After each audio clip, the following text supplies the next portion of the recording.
La parole aux auditeurs, votre émission interactive du lundi au vendredi de 9h15 à 10h. La parole aux auditeurs, une présentation de Sylvana Salon Bessagouli et Chris Essono.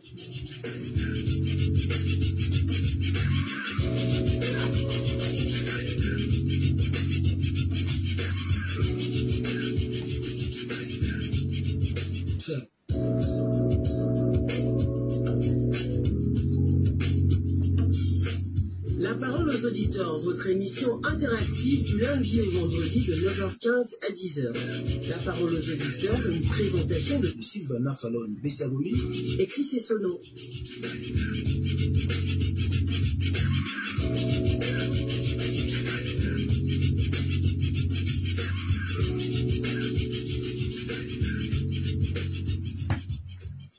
Depuis le 30 août 2023, le Comité pour la transition et la restauration des institutions, le CTRI à la tête du Gabon, pour mission restaurer les institutions. À la fin de cette transition, l'heure est au bilan. Quelles avancées ont été réalisées aujourd'hui? Dans la parole aux auditeurs, nous revenons sur les actions majeures du CTRI, notamment dans le domaine des réformes institutionnelles, économiques, sociales et des infrastructures. Et pour répondre à nos questions, Monsieur Kambongo Abdou Razagui, acteur de la société civile, par ailleurs secrétaire général du gouvernement. Nous sommes ensemble jusqu'à 10h. Bonjour monsieur. Bonjour madame. Merci d'avoir accepté notre invitation. Installez-vous confortablement. Coussin musical, on se retrouve tout juste derrière.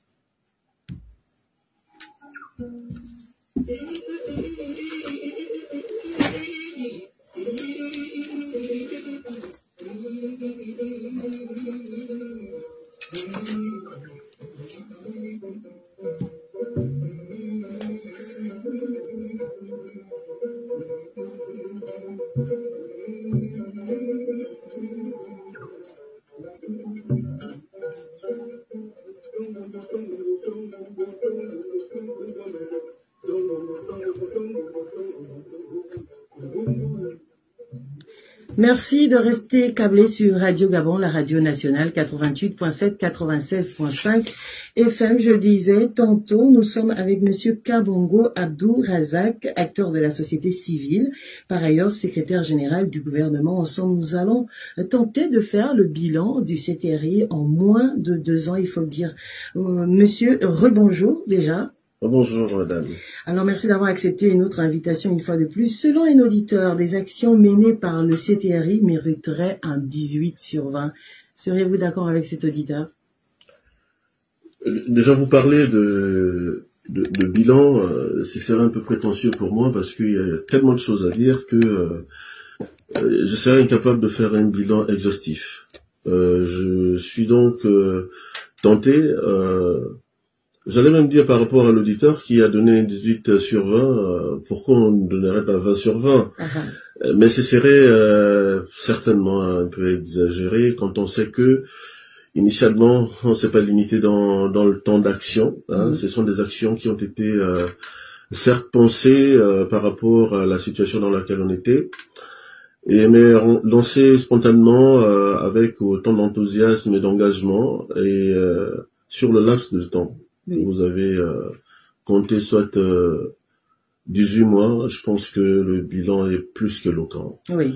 Lorsqu'on parle de souveraineté progressivement retrouvée, lorsqu'on parle de restauration des institutions pour ne commencer que par ce volet. Justement, qu'est-ce qui a été fait de façon concrète sur le plan institutionnel? Quelles sont les actions fortes qui ont été menées? Alors, déjà, du point de vue humain, chaque Gabonais se souviendra de ce que les Gabonais étaient de plus en plus éloignés les uns envers les autres. Oui. Et ça, sans l'unité, sans une cohésion, il est difficile d'entreprendre quoi que ce soit. C'est le premier grand acte. L'appel au dialogue, à l'échange. Oui. Ce dialogue national inclusif a été le déclenchement d'un certain nombre d'actions réalisées avec un peu plus d'harmonie que si les Gabonais ne s'étaient pas parlé avant. Donc, rien que pour ça, par rapport au rapprochement, c'est déjà un acte essentiel et fondamental qui, partant déjà, a constitué le soubassement de ce qui s'en est suivi. Et puis ensuite, un grand acte majeur, non moins important, c'est cette constitution que nous avons réécrite et que le peuple gabonais a plébiscité à plus de 95%. Pourquoi? Parce que la Constitution, nous le savons, c'est l'élément majeur qui régit notre vivre ensemble, toutes les règles, toutes les lois et toutes les règles de la nation étant régies par la Constitution, qui est donc notre dénominateur commun.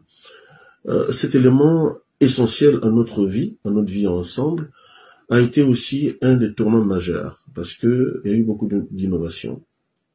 À travers celle-là, il y a eu une réappropriation, on va dire, du Gabon dans ces différents domaines, pour ne citer que ces deux exemples au niveau constitutionnel, mais au niveau social, au niveau économique aussi, il y a eu beaucoup de choses. Nous y reviendrons, monsieur le secrétaire général du gouvernement.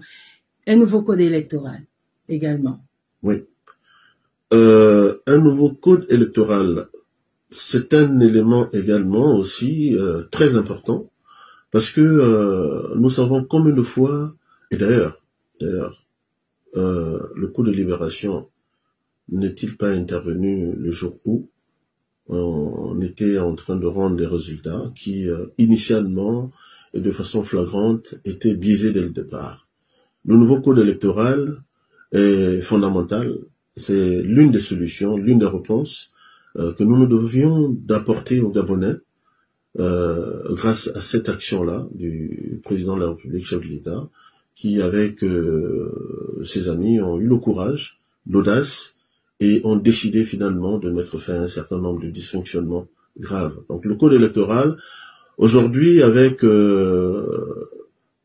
quelques éléments nouveaux, quelques éléments réécrits, nous amène à espérer des élections un peu plus apaisées et acceptées par tous.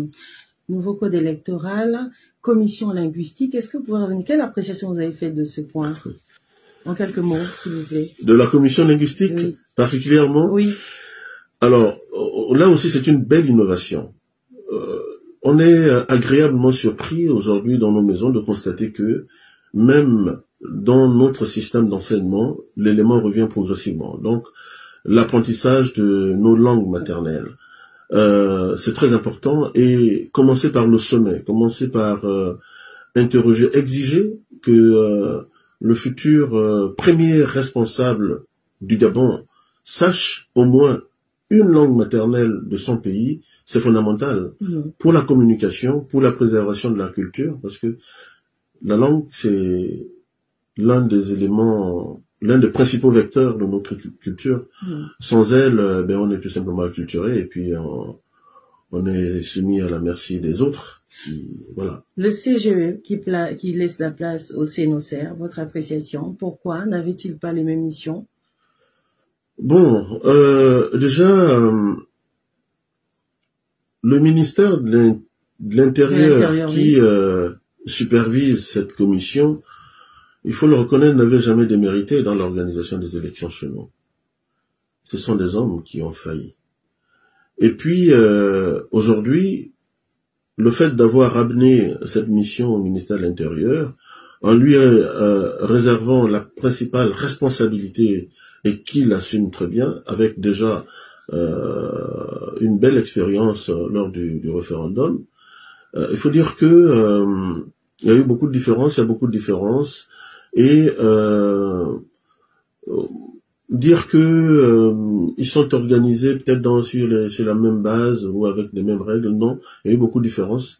Déjà du fait de l'ouverture de la commission, qui associe tous les acteurs censés être impliqués dans la question électorale. Vous constaterez que dans sa composition, il y a pratiquement toutes les institutions directement impliquées qui y sont. À la différence de l'organe qui précède, mais après, on dira que les règles sont écrites, ce sont les hommes qui ne savent pas les appliquer. Mais nous avons mon espoir. Alors, monsieur le secrétaire général du gouvernement, sur le plan des infrastructures, quel était déjà l'état des lieux à l'arrivée du CTRI, et qu'est-ce qui a été fait en termes de réhabilitation et en termes de construction dans les différents domaines? Honnêtement, les actes et les réalisations que nous observons aujourd'hui parlent d'elles-mêmes.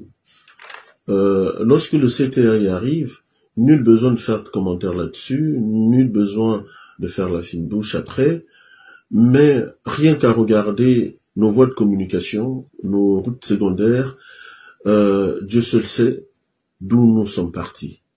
Même les routes qui étaient déjà bitumées du temps du feu président Omar Bongo Ondimba, toutes ces infrastructures étaient en délabrement. Donc même nos acquis, on les a perdus. Que dire de ce qui n'était pas encore réalisé? Dernièrement, si vous le permettez, je suivais sur un reportage des villages entiers qui étaient totalement enclavés. Non pas qu'ils avaient toujours été enclavés, mais parce que les routes qu'ils pratiquaient, qu'ils utilisaient, étaient enherbées, sinon la nature avait repris ses droits et puis c'était devenu des forêts. Difficile d'imaginer qu'il y avait des villages au-delà de ces forêts qu'on voyait. Et puis, du jour au lendemain, par la volonté de ces acteurs-là et devant notre assistance, nos yeux, nous avons vu que des routes à nouveau s'ouvrent. Donc, l'infrastructure routière aujourd'hui reprend du poids de la belle, donc des investissements qui se font, un élan de développement et de modernisation. Il suffit de circuler dans la ville pour constater que Libreville, pour ne citer que cet exemple, est en chantier.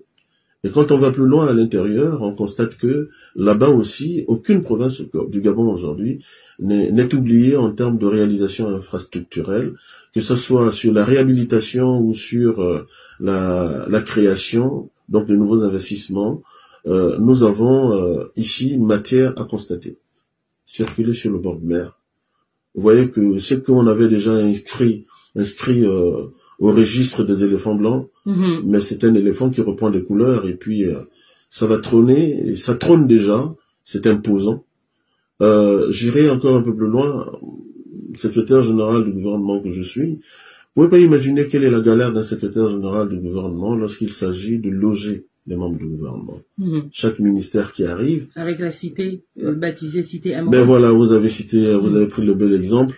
Aujourd'hui, nous avons hâte que ces réalisations-là, finalement, nous soient mises à disposition parce que aller dans un gouffre, c'est facile, hein, vous savez. Vous êtes au bord, il suffit même d'un seul doigt, vous vous retrouvez au fond. Mais sortir d'un gouffre, pour revenir à la surface, Dieu sait combien vous devez multiplier d'efforts. Là, nous sommes sortis du gouffre, on va dire, parce que le plus dur, en termes de réalisation, en termes d'appropriation, reste à venir, certes, mais quand même l'essentiel est fait pour que dorénavant, nous regardons droit devant nous pour des lendemains meilleurs. Les Gabonais veulent bien se soigner. Qu'est-ce qui a été fait dans le domaine sanitaire? Alors, là aussi, on va dire, ce qui est merveilleux, c'est cette harmonie qu'on retrouve un peu entre tous les secteurs. Aucun secteur n'est épargné. Au niveau de la santé, là aussi, je disais, le Gabonais ne savait plus à quel sein se vouer. On a vu des reportages des femmes qui accouchaient à même le sol. Lamentable. Nous avons certes eu de belles infrastructures, mais pour quel entretien, pour quels équipements, pour quelle gestion? Aujourd'hui, il y a progressivement un léger mieux. Nous voyons que de plus en plus des infrastructures hospitalières se développent dans les coins les plus reculés. Il y a encore beaucoup à faire, il faut le reconnaître, parce que l'écart est quand même très grand. Nous avons constaté qu'au niveau de la formation, là également, parce qu'il faut partir de la qualité de nos ressources humaines aussi. Au niveau de la formation, il y a un accent particulier qui y est mis. Des universités se développent chez nous avec des programmes d'enseignement diversifiés en nous amenant à un niveau magistral comme ailleurs. Nous constatons également que un effort particulier est fait au niveau des équipements. Je vous partagerai également, si vous le permettez, une expérience. Dernièrement, mais je taire la localité par discrétion. Je suis allé dans le cadre des missions qui me sont commandées par le chef de l'État, je suis allé visiter une localité, un centre médical, qui a été pendant un moment abandonné,